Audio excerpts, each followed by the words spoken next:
नोंदवून घेण्यात येईल आणि याच्या संदर्भात उचित कारवाई करण्यात येईल. प्रकाश सोलंकी. अध्यक्ष महोदय, ही महिला दिनानिमित्त या लक्षवेधीवर अतिशय चांगली चर्चा होते. महिला भगिनी मांडतायत हुंडाबळी वगैरे. परंतु मंत्री महोदय, ग्रामीण भागातला मी आमदार आहे. आज ग्रामीण भागामधली जर परिस्थिती पाहिली तर प्रत्येक गावामध्ये, खेडेगावामध्ये 50-100 अशी मुलं आहेत की त्यांचं वय वर्ष 25-30 उलटून गेलेलं आहे. शेतीचा व्यवसाय साधारणतः करतात, त्यामुळं त्यांना मुलीच मिळत नाहीत अशी परिस्थिती आहे.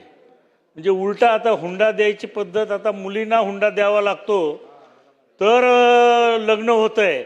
आणि फसवणुकीचे प्रकार फार व्हायला लागलेत. बोगस मुली आणतात, लग्न करतात, एकाच मुलीचे 4-4 लग्न.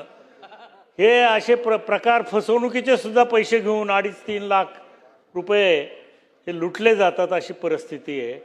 तर या बाबतीत सुद्धा सरकार विचार करून ह्या मुलं जे आज विना लग्नाचे आहेत, आज खरं म्हणजे फार म्हणजे वाईट परिस्थिती आहे. आणि समाजामध्ये सुद्धा मग त्याच्यामध्ये अनेक व्यसनं करणं, अनेक भानगडी वाढत चाललेल्या आहेत. तर याचा सुद्धा विचार शासन करेल का, आणि यांना काही त्यांचे लग्न व्हावे त्याच्यासाठी सरकार काही मदत करेल का?